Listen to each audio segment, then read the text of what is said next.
evening as we talk about diabetes.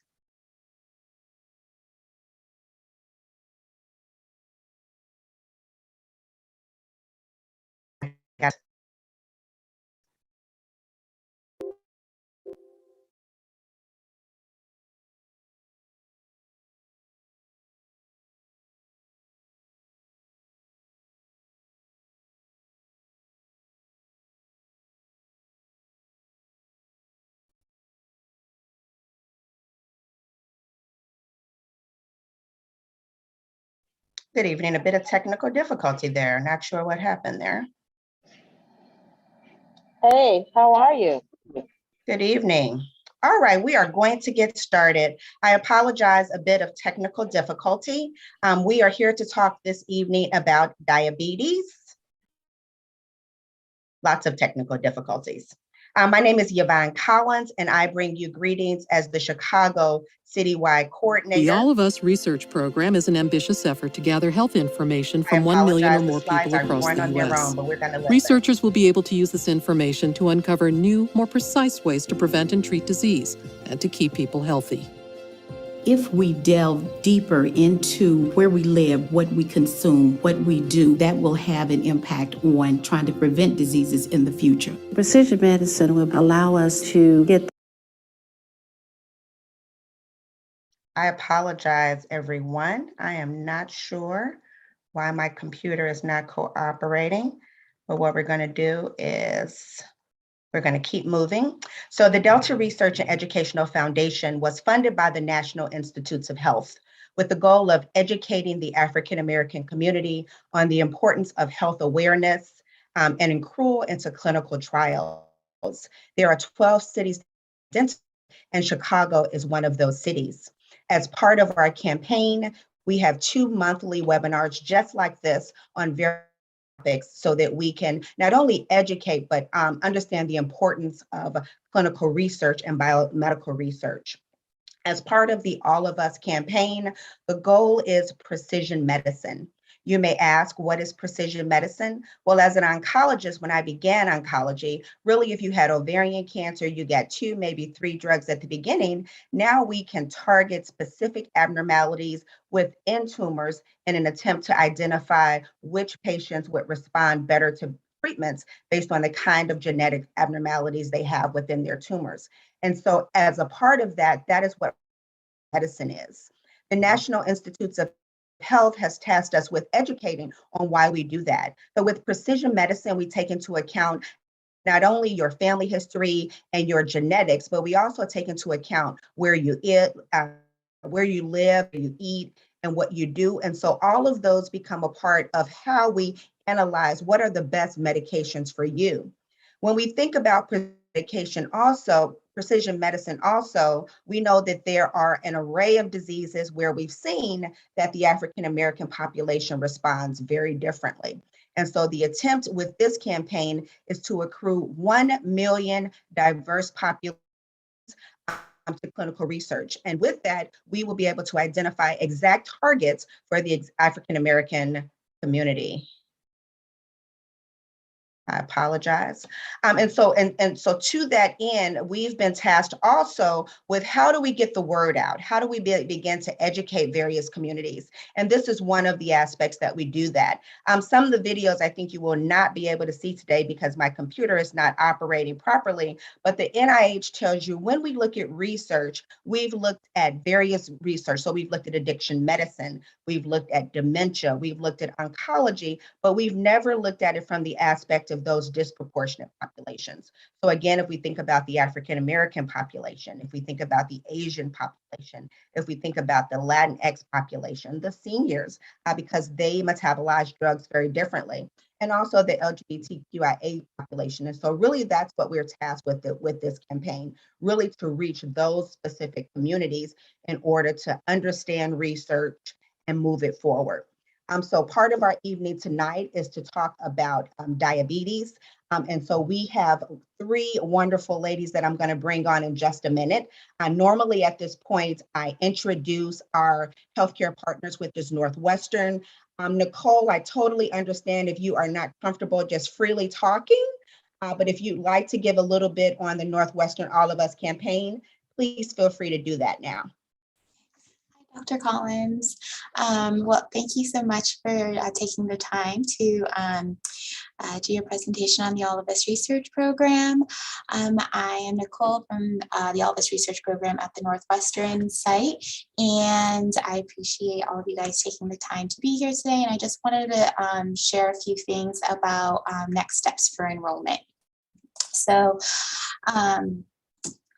actually, looks like right here. Miraculously, they're working. So there you go, Nicole. Perfect. Okay, great. So as you'll see, if you go to the previous slide, there was a list of locations in which you can partner with the All of Us Research Program. The participant locations, they're all throughout Illinois. And even if you don't receive care at any of the one of the healthcare provider organizations, you can still choose any one of these locations that is most conveniently located to you.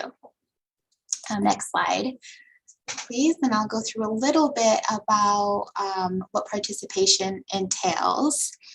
If you're a smartphone user, the simplest and fastest way is to download the All of Us app on your phone. Or if you don't have a smartphone, you can sign up at our website at joinallofus.org/Illinois. And so both the app and the website is where you can create an account. And your account, also known as your participant portal, is the digital dashboard for the participant journey. So after creating an account, participants will be asked to consent immediately. The consent process is an interactive journey that includes a series of screens and videos explaining the program and participant rights. Then you will choose whether you'd like to consent to share your electronic health records. And we ask for these because it gives us a complete record of a person's health. And when researchers can study EHR information, they can look for patterns, and those patterns can help researchers better understand our health. Then we'll ask you to complete a series of surveys, and survey completion is what will provide researchers with an understanding of your life and in your environment, like how you exercise and what you eat. And surveys play an important part of staying connected with participants and hearing about the changes in life over time. So when you do come in, after you complete the online portion, you will come in for your in-person visit, which takes approximately 30 minutes and includes basic physical measurements and a biosample collection. And if you choose to give blood, we do analyze DNA in the samples. DNA is an important source of information about your health. And researchers can study the DNA and other information from all of us participants to help make further discoveries. So you have the opportunity as a participant to receive those DNA results. And then lastly, participants have the opportunity to share data from supported third-party devices such as Fitbit and Apple Health, and both serve as additional sources of data collection. So all of this helps to give us a complete understanding of the various factors that make up your health story, because what works for one person is not always going to work for the next. So, Dr. if you want to go to the last slide there, we have our, you know what? I will put our information in the chat. I forget that it's not on that slide there. If anybody has any further questions for me regarding how to join, or if you're interested in learning more about what participation entails, please feel free to contact us using the information I'm putting in the chat, or the information that Dr. Collins, the contact information that Dr. Collins will be sharing. So thank you so much. Thank you, Nicole. I'm going to go back because I do want to show at least one video of the campaign. The All of Us Research Program is an ambitious effort to gather health information from 1 million or more people across the U.S. Researchers will be able to use this information to uncover new, more precise ways to prevent and treat disease and to keep people healthy. If we delve deeper into where we live, what we consume, what we do, that will have an impact on trying to prevent diseases in the future. Precision medicine will allow us to get the right medicine at the right time for the right person. Diabetes, high blood pressure, obesity, illnesses that Black women get and die from needs to be researched. This isn't going to be some sort of Tuskegee experiment. This is going to be the community working together with healthcare institutions. And so you may ask, what is the promise that we make to participants? The goal really is to fight disease ultimately, but we want you to learn about your own health. We want you to have access to your own data. And when other research opportunities become available, we want you to be able to participate in all of those efforts. So I ask each of you to think about and consider the All of Us campaign. You can join or get additional information on any of our social media channels that are listed here. Stay tuned. We are planning to have a pop-up clinic in the midst of COVID, trying to find out if that will be virtual or in person. But the plan is to invite those who've attended our conferences before. Always, if you have questions, you can reach out to me. Again, Yvonne Collins, I am your Chicago Citywide Coordinator. As we prepare for our main event, I must read you this disclaimer. The views and opinions expressed by the guest panelists or presenters do not reflect the opinions or views of the Delta Research and Educational Foundation, DREF. DREF Research Matters for All of Us, the NIH All of Us Research Program, or any of its affiliates. Again, thank you very much for joining us this evening. Our community partners this evening is Sinai Chicago and the Health Institute. I am going to stop sharing as I introduce our next three speakers. And Ms. Galvan, you can start to present your slides. So we have three presenters for the evening. Ms. Galvan joined SUHI in September of 2018. She's currently the program manager and assistant organizing and managing community health worker-led interventions, including the Diabetes Prevention Program and the Community Health Worker Support Program at both Mount Sinai and Holy Cross. She is a Chicago native and raised in the Little Village, and moved to New York in 2016 to pursue her MPH. As a public health professional, she hopes to aid in bridging racial and ethnic and economic gaps in vulnerable communities. Ms. O'Khan joined SUHI in 2017 and is currently a bilingual community health worker program coordinator. She's a coach and leads the diabetes prevention program team. She has over 7 years of experience in the community and was the first cross-trained community educator at SUHI. She facilitates various projects focused on breast health, lead, asthma, diabetes, and diabetes prevention. Last but definitely not least, Ms. Holloway joined SUHI in 2015 and is currently a community health worker. She became involved with SUHI when she conducted a program about adults living with asthma. And as a person living with asthma, she thought that was quite intriguing and became a part of the team. She's a community health worker that provides asthma education and management, but also in addition, she also is a lifestyle coach for the diabetes prevention program. I think from all of these ladies today, you'll gain a deeper understanding not only of diabetes, but their diabetes prevention program. I turn it over to the SUHI team. Thank you.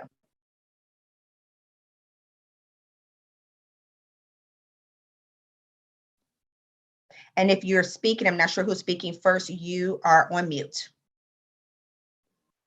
Okay, there we go. I think everything. Okay, perfect, yes. Thank you. Hi, thank you, Dr. Collins, very much for that lovely introduction. And hi, everyone, good evening. As Dr. Collins mentioned, myself and my colleagues, we are all from Sinai Urban Health Institute.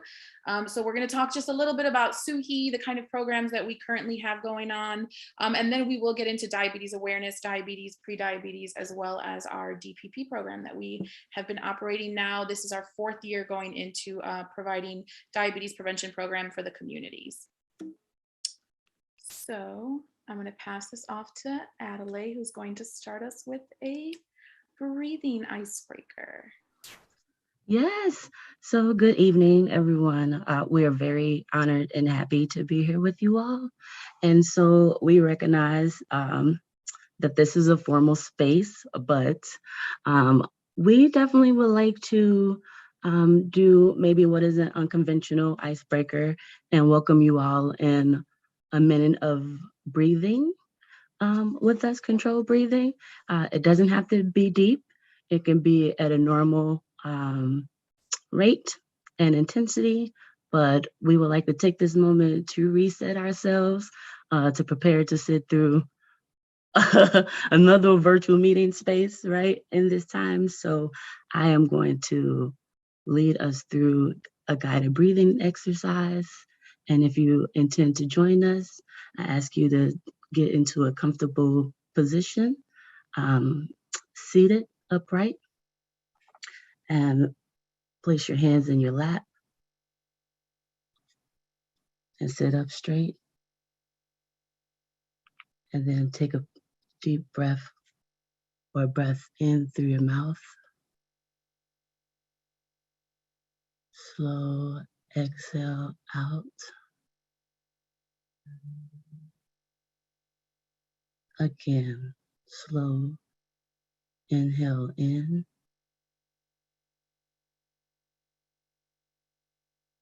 Slow exhale out through your mouth or nose.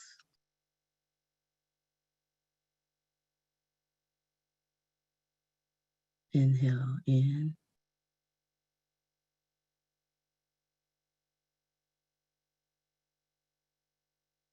Out.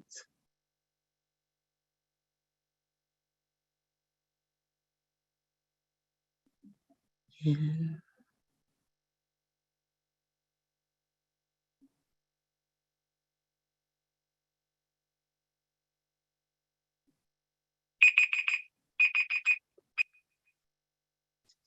Thank you to all that joined me in that. And I will shoot it back over to Yesenia to give you guys a brief overview of SUHI and our history. Thank you, Adelaide. And of course, I would have to go after such a nice, relaxing moment for all of us. I'm sure a lot of people are coming from activities, jobs, work, school. So Addie, thank you. We really appreciate that. Sometimes we just need a quick 2-3 seconds to reset and get right back into it. So I will start us off with talking a little bit about SUHI and our community health worker model. So SUHI, or Sinai Urban Health Institute, which is otherwise known as SUHI, is the community engaged research arm of Chicago's largest private safety net health system.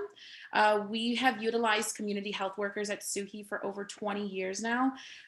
It's been a very interesting, I would say, last 20 years that I have found out about throughout my time being at SUHI. But we've learned a lot of things along the way, a lot of things focusing on community health workers, focusing on how to really deliver programming for the community and how to connect with the community at a different level. So it's been, I would say, a very eventful 20 years for SUHI, and we're excited to continue to grow, and our team is growing. We're developing more programs, so we're really excited to continue on this path that we've been on, and utilizing community health workers along the way the entire time.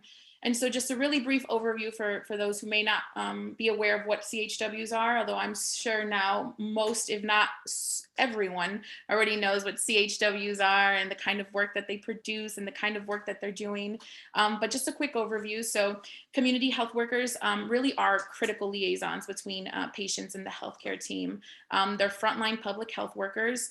They're trusted members of the community, and a lot of the times you will have an unusually close understanding of the community that's being served.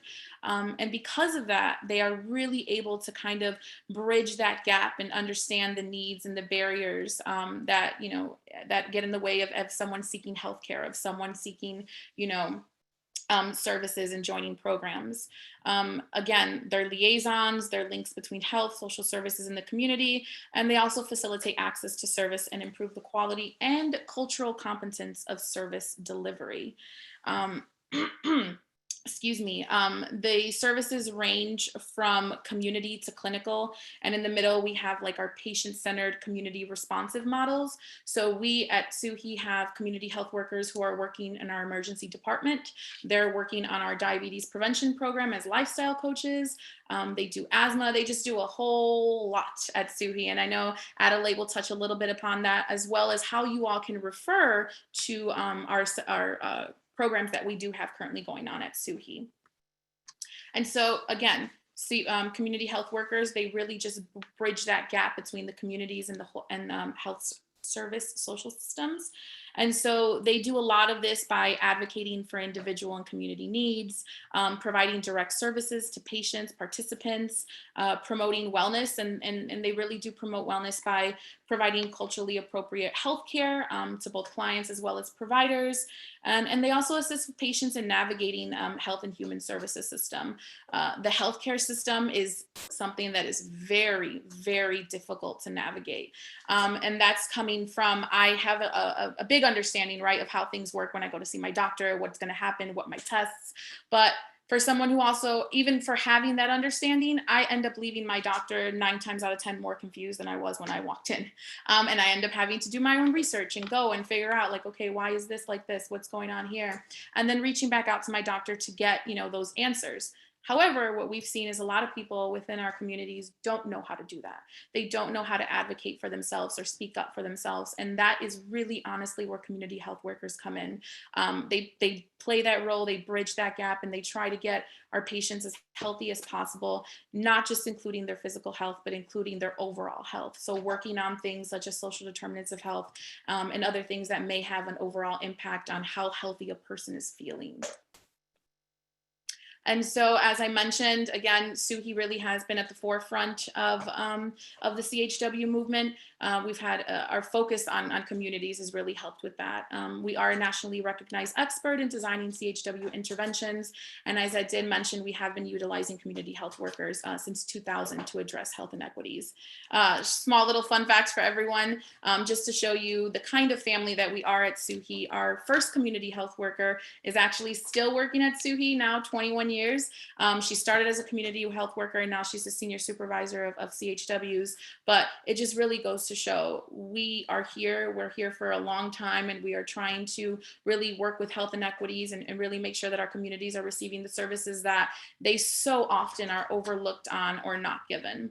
And so we have all, as a team, have learned as we've gone, we're learning as we go, we're evolving, really broadening the scope of what CHWs were initially doing and making sure that all of our CHWs are cross-trained. So for example, Adelaide could deliver diabetes prevention, and she does that very well. She facilitates classes very, very well.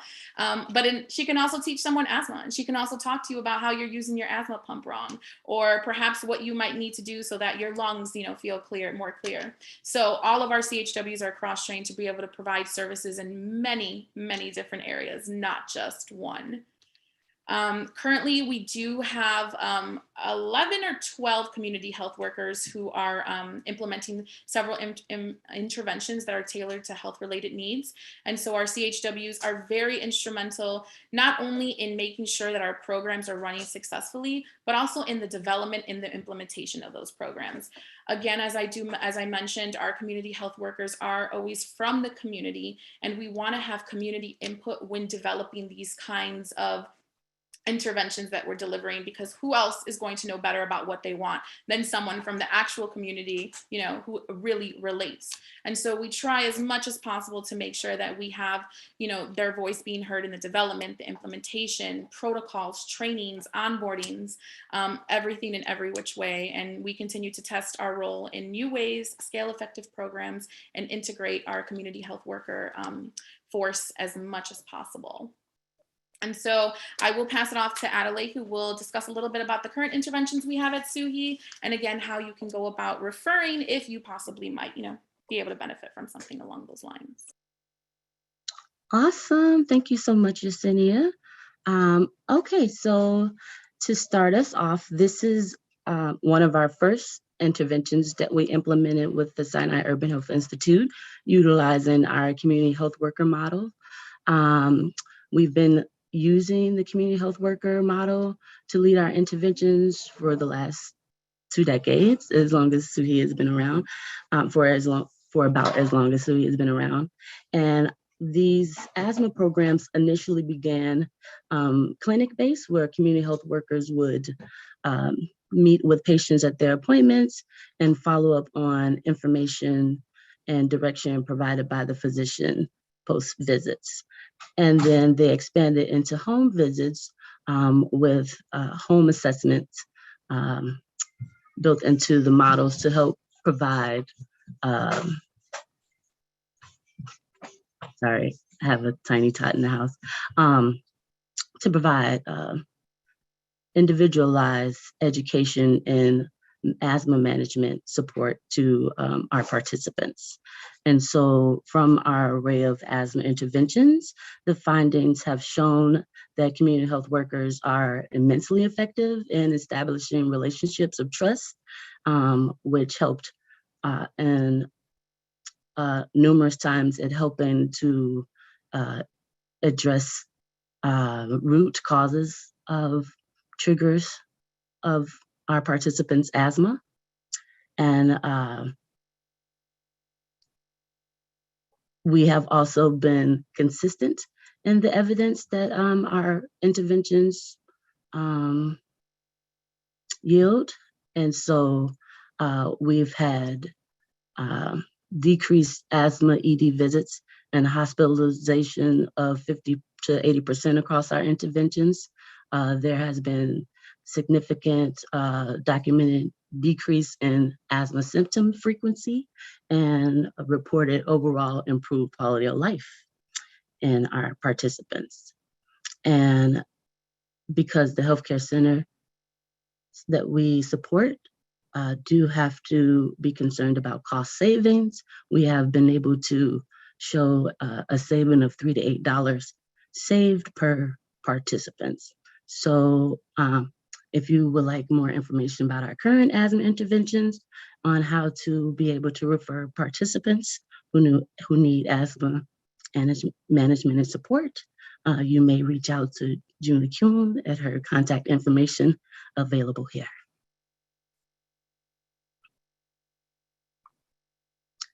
Next, we have our Helping Her Live breast health navigation support.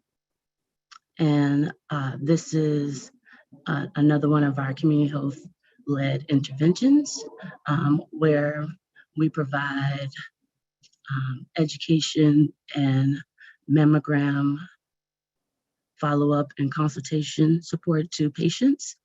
And this was in response to documentation that before 2005, patients with abnormal mammograms did not return for further diagnostics or treatment. But SIFs having introduced community health navigation support, we've been able to reduce that to less than 5%. And so the Helping Her Live goal is to improve breast cancer outcomes and reduce inequities through outreach, education, and navigation.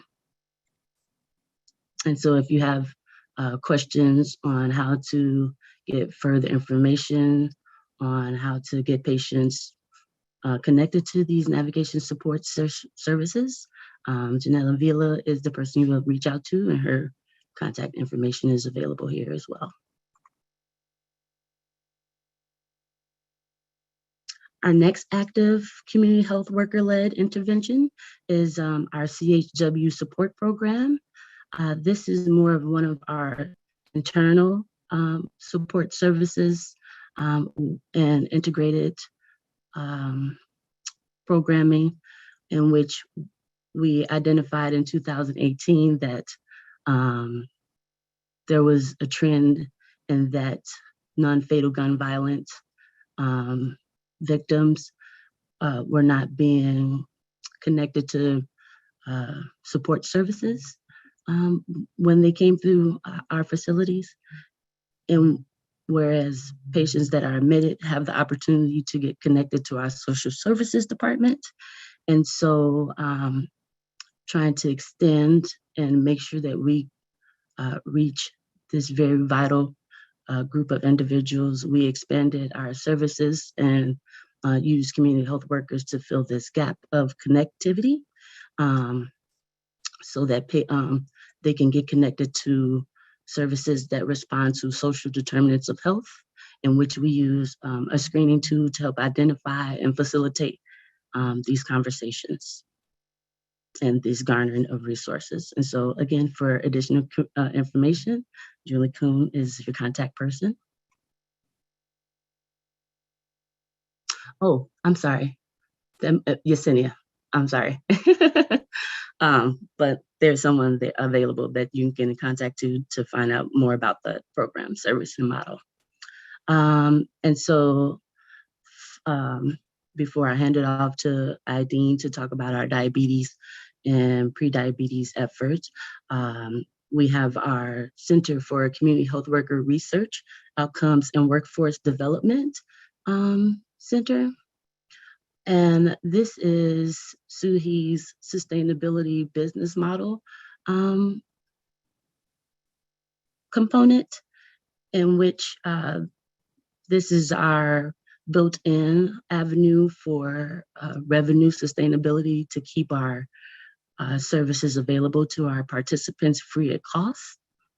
And so we leverage our years of service and expertise and experience to share with those who employ, manage community health workers, or those who you are under similar job titles as community health workers through different avenues, such as direct service, where you can contract and use our already trained and experienced community health workers to provide services on your organization's behalf. Then there is consulting, where we can help design, implement, and evaluate programming and trainings for organizations as well. And also in support of hiring, integration, and supervising of community health workers. And then our third avenue is to provide direct training through pre-hire training services, core curricular trainings, and different combinations of specific training models based on organizational needs, especially if they serve or engage with communities that have chronic disease and you would like to address those. We also provide training and education and train the trainer sessions as well. And we are up to date with our training models and adaptation to current circumstances, and also provide COVID training for response and COVID and contact tracing and such like that. Okay. And so I'll pass it over to Ideen. Oh, so additional information for that, the contact information is on that slide as well at crowdsinai.org. And so I will pass it over to Ideen to talk about our final two services. Thank you all. Thank you, Lee. Yeah, just like Addie mentioned, all of our contact information has been in each slide, but of course, you can reach out to us and we are gladly able to help and send it out to you. We could go to the next slide, Yesenia. As we might know, diabetes is, well, Diabetes Month is in November, so it's good that you all were able to join us this evening. And we are going to talk just a little bit about it. Diabetes is a chronic disease in which the body is unable to properly use and store sugar, which is glucose. There are three types of diabetes. There's type 1, which your body does not make insulin, and it's usually diagnosed in children. There's type 2, when your body doesn't use insulin well and can't keep glucose, your blood sugar levels normal, which is usually the most common one that we are mainly aware of, or we hear when there's like a neighbor or an uncle or somebody says like, I have diabetes. This is mainly the one they're talking about. And then there's gestational, which develops in pregnant women who have never had diabetes. Like I mentioned, type 2 is the most common. Unfortunately, right now, there's still no way of preventing type 1, but there are ways to prevent type 2 diabetes or delay it as well. We can go to the next one, Yesenia, please. Thank you. A little background on pre-diabetes. 1 in every 3 adults living in the United States have prediabetes, and most don't know it, just like Dr. Collins had put in the chat. Having prediabetes means that the the blood glucose level is higher than normal, but it's not high enough for it to be diagnosed as diabetes. So it does raise some risk factors, um, like type 2 diabetes, heart disease, and stroke. And some of these prediabetes factors are over 45 years old. Unfortunately, now that we've had this program we are going into year 4, we've noticed that a lot of younger patients have been diagnosed with prediabetes. I have patients that are 27, 26, like, so it's been something that has been kind of like alerting us where I mean, it's kind of good that they're going to the doctor and being aware of it now, but it's also kind of like what's going on. It used to be 45 years or over, and now it's getting younger and younger throughout the years. Also, being overweight, family history of type 2 diabetes, physically active fewer than 3 times per week, if there's high blood pressure, or history of gestational diabetes, which is if you were diagnosed when you had children. And we could go to the next one. Yes, yeah. Thank you. Some of the risk factors is race and ethnicity. 37% of African Americans, which is 1 of 6, are diagnosed with prediabetes. And 1 in 9, which is 30% of Latinos, are diagnosed with prediabetes as well. Some of the groups that have the higher risk are African Americans, American Indians, some Asian Americans, Latino Americans, and then some Pacific Islanders, Native Hawaiians. Now, I may be a little biased on this, but sometimes I feel it does have to do because we do have the yummiest food. So, I mean, we can sort of, like, control that, right? I hope we get to the point where we don't have to completely stop, which is why it's really good. If we go to the next slide, Yesenia, part of this program is that we do talk about how to reduce your type 2 risks. So when we talk about nutrition, we do our best to still understand what you're eating, what you were raised with. Like if my grandma made it throughout the whole time that I was growing up, I do not want to get rid of that, especially if it's something delicious. But we can learn to control it and learn how to eat it in a better portion size, which is something that I'm really proud of that we do in this program. We don't really go like, no, you can't, you have to completely avoid it.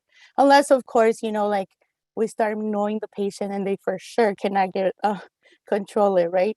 But exercising is also a good way of being active, and it increases weight loss, which also helps you with your mental health. It makes you feel happier. If you're losing weight, you get a lot of compliments and you also feel great. Another way is healthy planning. So if we do want to make sure that you keep that type of being able to eat that yummy food, then of course we want to make sure that maybe 4 times out of the week, you're eating a really good salad, like, or increasing your vegetable intake, or reducing your sugary drinks in order to have that yummy meal. So things like that is what we work around with this program as well. And of course, stress management, just like Adelaide helped us with that nice icebreaker where it only took a minute to just breathe deeply and help us, relax a little.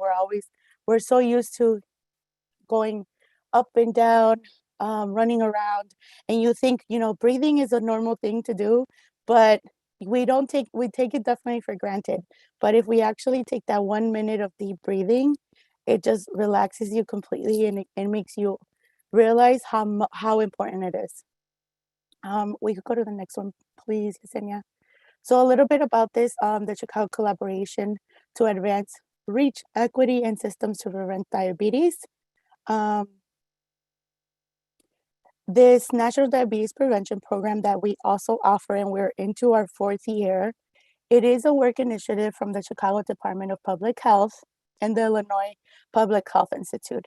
It is funded by a cooperative agreement from the CDC, NCC, DPHP, sorry, all these acronyms, Division of Diabetes and Translation. The program is offered, it's free, and we offer a lot of tools to avoid type 2 diabetes before you are diagnosed, which is why it's important to go in the doctor, to maybe do your yearly checkup, your physical and all of that, to just be able to be aware. Because again, once you are diagnosed with prediabetes, you are able to delay diabetes or all overall just prevent it. The goal is to reduce diabetes disparities among Black and Latinx communities, especially in Chicago South and West Sides. We go to the next one. Now, the way Chicago Cares works is that the DPP takes the guesswork out of how to make a meaningful lifestyle change. We give participants resources on how to learn and live a healthy life for free through a year-long class that does make permanent changes. Now, while the DPP classes are typically held in person, due to COVID, we are offering them virtually in English and Spanish. Participants have access to a trained lifestyle coach, just like Adelaide and myself. We do guide and encourage participants. We support them to reach their goals. We have weekly meetings for the first 6 months and monthly meetings for the second 6 months. And then we do increase skills for participants that need to learn how to lose weight, or maybe just encourage them how to be more active and also manage their stress. And we could go to the next one. Gracias. Some of the goals for this program is that by the end of the first 6 months, participants typically tend to lose 5 to 7% of their starting weight, which is amazing. Like when we see these participants, not only does it encourage them and keep them super interactive in the program, but it's also like a good pat in the back for us that we're getting through them, that we built that rapport with them, and then also that they're listening, like sometimes that's all you need. You need that support or just to listen, to be able to feel like someone has your back and just be like, okay, I've got this. I know what to do. I've got these tools that were provided to me, or that I also knew I could do. And then you start seeing that progress, and it just like makes you into a whole like more positive person and just overall like happy. You get at least 150 minutes of physical activity each week. And you do it at your moderate pace. We're not rushing you. Everyone is different. So like, just like I can do 150 in a week, but Adelaide can do 300. And so like maybe Yesenia can start at 100, but slowly increases to her needs. It's always listening to your body and always following your PCP precaution that they tell you to take care of. By the end of the year, our goal is to make sure that you keep off the weight you have lost, that you keep working towards your goal if you haven't reached it, that you lose more weight if you wish to, and that you keep getting at least those 150 minutes of activity each week. So like mentioned before, these classes are completely free. There are 26 classes. The program is for a year. And trust me, when we say a year, it does sound like it's so long. Of course, it's a commitment, but it goes by so quickly. The classes are focused on increasing physical activity, nutrition, and managing your stress. And of course, the patients receive incentives, and we meet once a week for the first 4 months. Then for the next 2 months, we meet every 2 weeks. And then the last 6 months, we only meet once a month. So trust me, it goes really, really fast. And then our programming is high touch, and we're really proud of it. We're able to make it very personalized for each participant. We give check-ins, reminder calls, emails, texts, and also individual feedback. Meeting participants where they are, We give them tech support as well, especially now that we've been virtual for a year now. We've also recognized how there's video fatigue. I mean, I'm so proud that all 34 of you were able to join us this evening, despite like anything that you went through today. Thank you so much. And then also we focus on the needs and issues relevant to specific participant. Like I said, every participant is different. Even though we do have a program to follow, we still make sure that each participant is getting the needs that they answered. We do a social determinants of health screening, and we not only do we listen, but we also follow up, and as well as countless drop-offs during COVID, which is amazing if you ask me. We could go to the next one. Now, what's next is our virtual DPP informational session. We are starting to recruit to open up new cohorts in English and Spanish. We know like the holidays are coming up. We hope that you do enjoy your yummy Thanksgiving meal this upcoming week, but also be very conscious and do some portion control. Or maybe if you don't feel like doing it that Thursday, because I've been waiting for this all year, then of course you can eat a little bit healthier today, tomorrow, and Wednesday. So you could definitely enjoy your meal on Thursday. But yeah, so we're recruiting and we want to make sure that you all have that much needed rest as well. So we would start informational sessions on Monday, January 10th. If you would like more information, you could feel free to reach out, take a picture of my contact, which is, here's my email, here's my office number. Always leave a voicemail if I tend not to answer the phone at that time, but I will follow up. And then, yeah, we could go to the next slide if you have any questions. I know Adelaide has been answering a few in the chat. Perfect. We do have a few questions that came in. I'll start with some that came in, and then we'll go to the chat.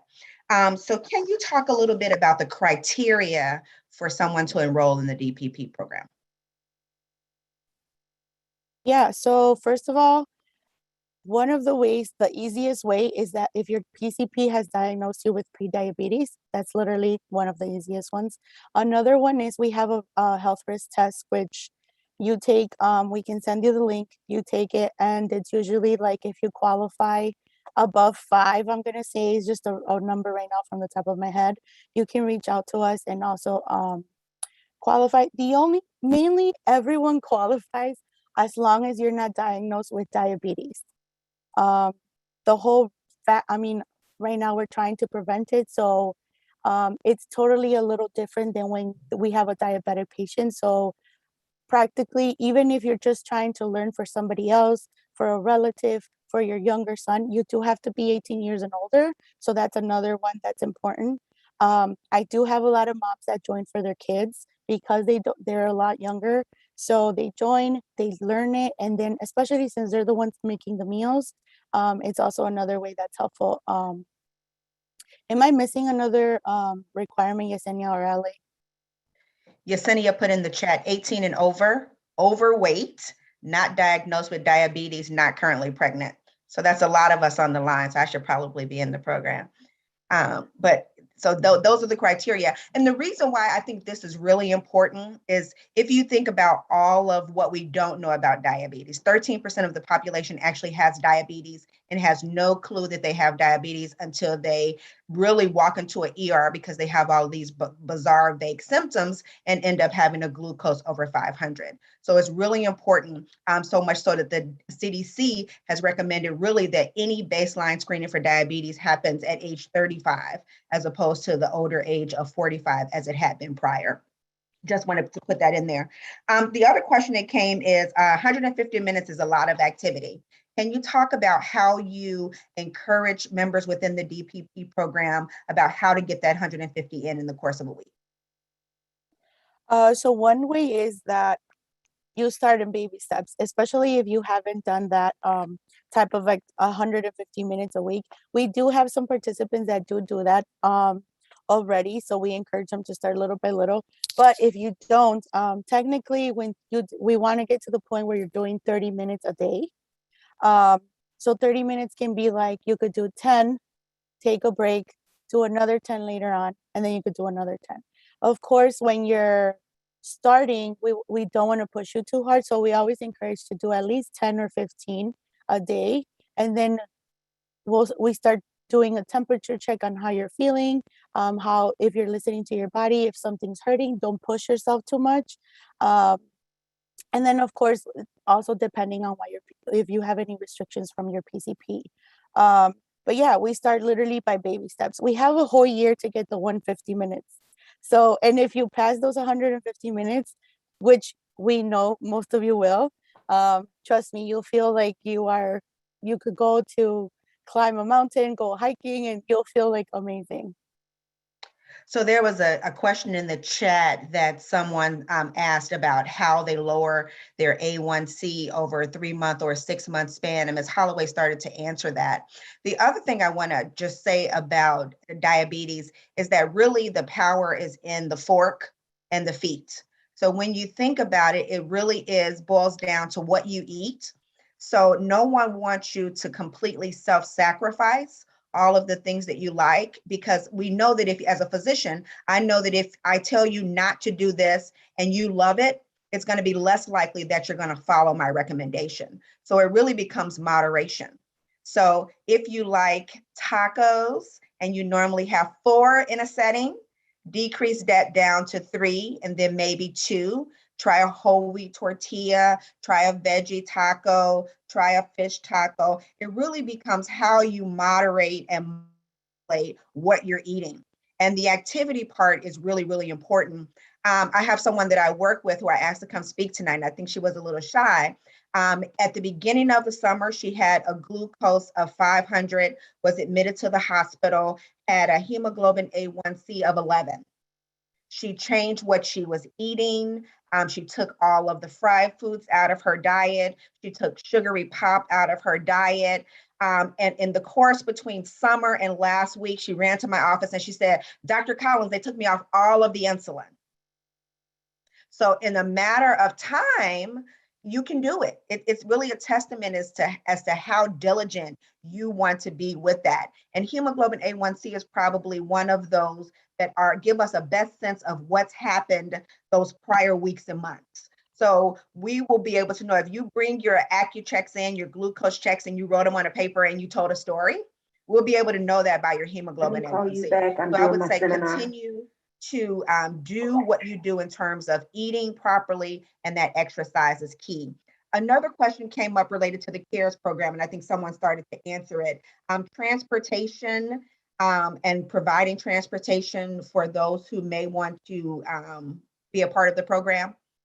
And I think the answer to that, I don't remember who responded, is that transportation is not provided now. You want to talk a little bit about that? So I saw Adelaide was replying. We are currently virtual and we don't foresee going in person as of yet. So even when we recruit the new cohorts, it will be virtual as well.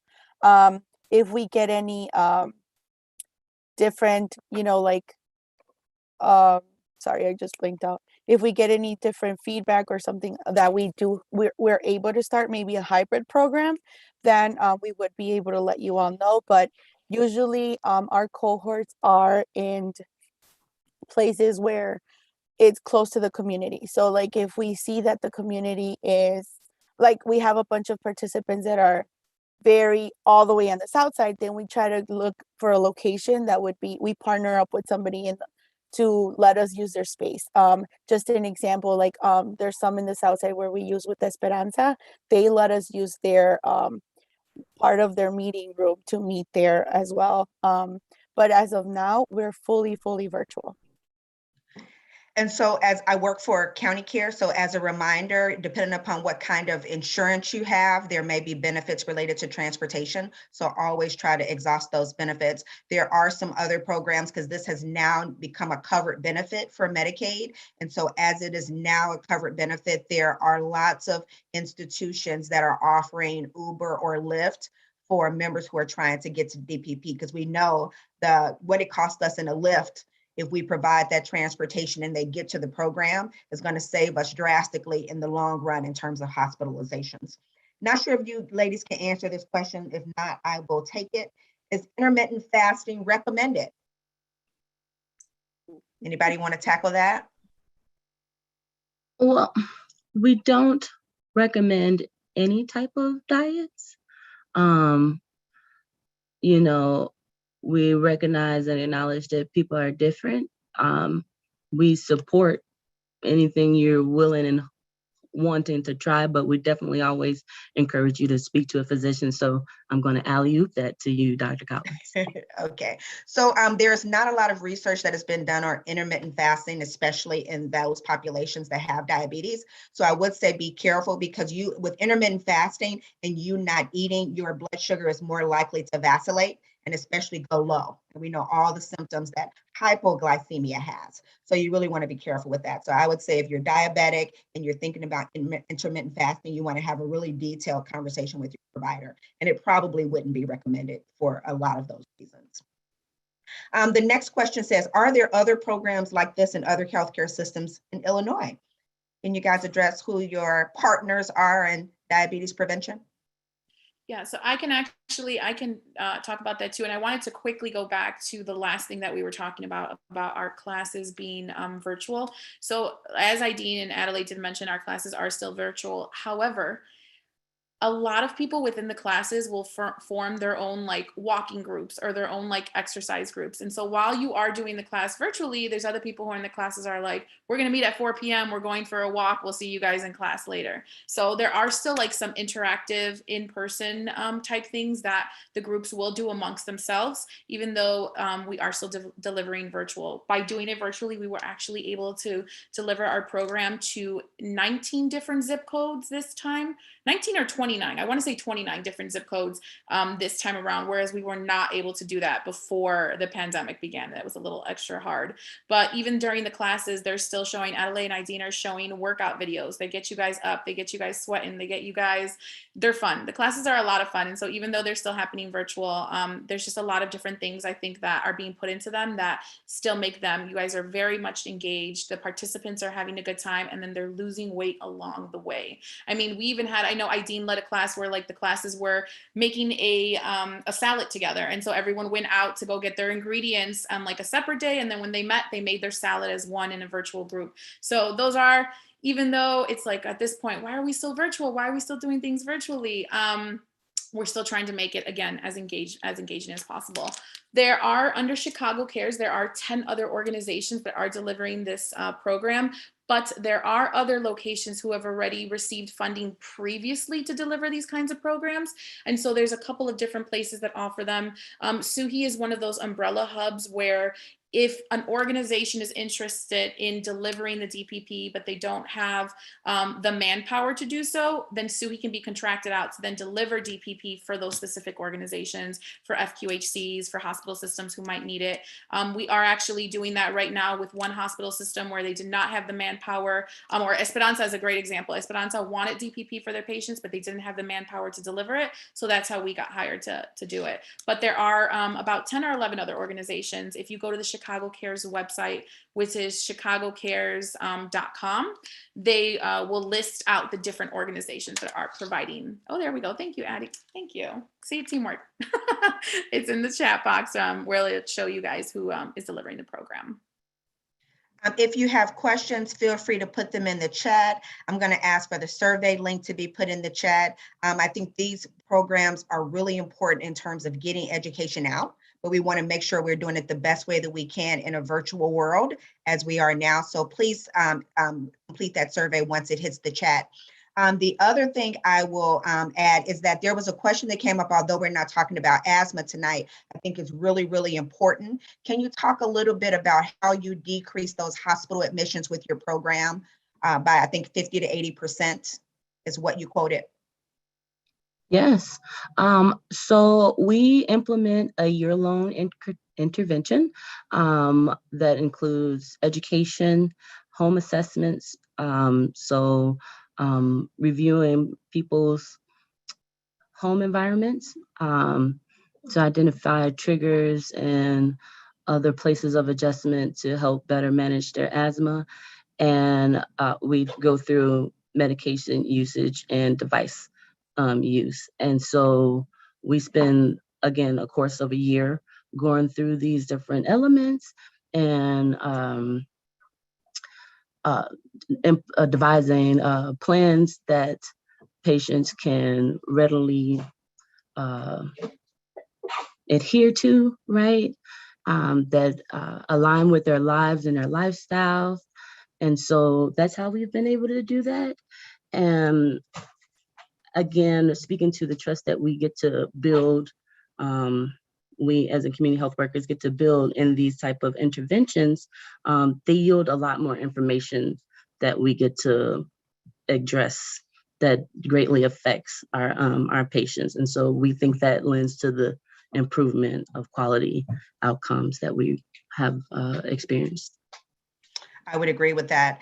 You will see a link tree in the chat box. If you click on that link, it'll take you to a series of things. If you go down to the bottom, it says engagement survey and fill out the evaluation for this evening's event. That would be greatly appreciated. The last question that came was related to gun violence. As we know, we've had a significant amount of gun violence really in the country, but we'll focus on Chicago now. Can you talk a little bit about what interventions are done in that program? Because I think is it a gun prevention program? And if so, talk a little bit about what kind of programming occurs in that program. Yeah, so it's our SUHI CHW support program. And what it actually started out as 3.5 years ago was our a program to address non-fatal gun violence victims who were presenting to SUHI. And we had seen a big trend around anyone who was coming out, who was presenting to the hospital with a gunshot wound. They were being assessed, they were being treated, given, being okay and sent home, but then that was it. There was no wraparound services. There was nothing in between to kind of try and figure out what else is going on in your life, how else can we intervene? And so our intervention came that anyone who was presenting to the hospital with a gunshot wound was then given to a community health worker or assigned to a community health worker, and the community health worker would then follow up with a social determinants of health questionnaire. And this focused on, income, housing, education, also employment, and trying to connect participants to anything that would help them with their lives. And so that might be, someone who was presenting didn't have a job, didn't have any income, was kind of just, out and about doing whatever. They presented to the ED with a gunshot wound, and then we'd connect them to a community health worker who could maybe help find employment, maybe help find emergency shelter, helping with those things that we don't really think play such a big role in our lives, but honestly, they do. It's so surprising how I meet people on a daily basis who are like, yeah, health is all about how healthy you are, and if I can walk this far and how my legs are feeling. And while yes, health is definitely all about your physical health, it's also about all of those other things that play into you living a healthy life. And again, your income, your education, your employment, all these different things. And so that is where we really try to focus on social determinants of health, trying to connect participants. Right now with the program that I'm talking about, we have received from our hospital system a little over 1,200 to 1,300 referrals. And these are patients who really just need these wraparound services. You guys, I'm sure, are very aware, all of us are very aware of the violence that's going on in Chicago. It's happening on a daily basis. And so we are just trying to do whatever we can to make sure that people are receiving services, help, and anything else that they might need to kind of try and combat the violence that's going on within our communities. Thank you for that. And I commend SUHI on the fabulous work that you guys are doing each and every day. Thank you very much for joining me this evening. You will see on the screen our next event and first event for December will be December 11th. As you know, December is HIV Awareness Month, and so we come out to join us that evening to learn more about HIV awareness and education. The Delta Convention is going on, so I'm not sure if anyone from DREF is on the line, but do we have anyone from DREF on the line this evening? Have anyone officially from DREF on the line that I can see, because I recognize most of these names. I would like to add, when you open up the engagement survey, please include additional topics that you would like discussed. In the event that you did not have time to formulate a question, put your questions as related to diabetes prevention on that survey so that it can be answered. Thank you, Dr. Collins. Thank you very much, producer. All right, thank you all very much for joining us this evening. Again, as I conclude all of the events as we've been in the pandemic, have not been vaccinated, definitely consider it because we know it makes a difference. Continue to wear your mask and wash your hands, and everybody have a great, great evening. Thank you so much. Thank you for having us. Absolutely, a pleasure. Thank you, SUHI team again. Thank you. Thank you.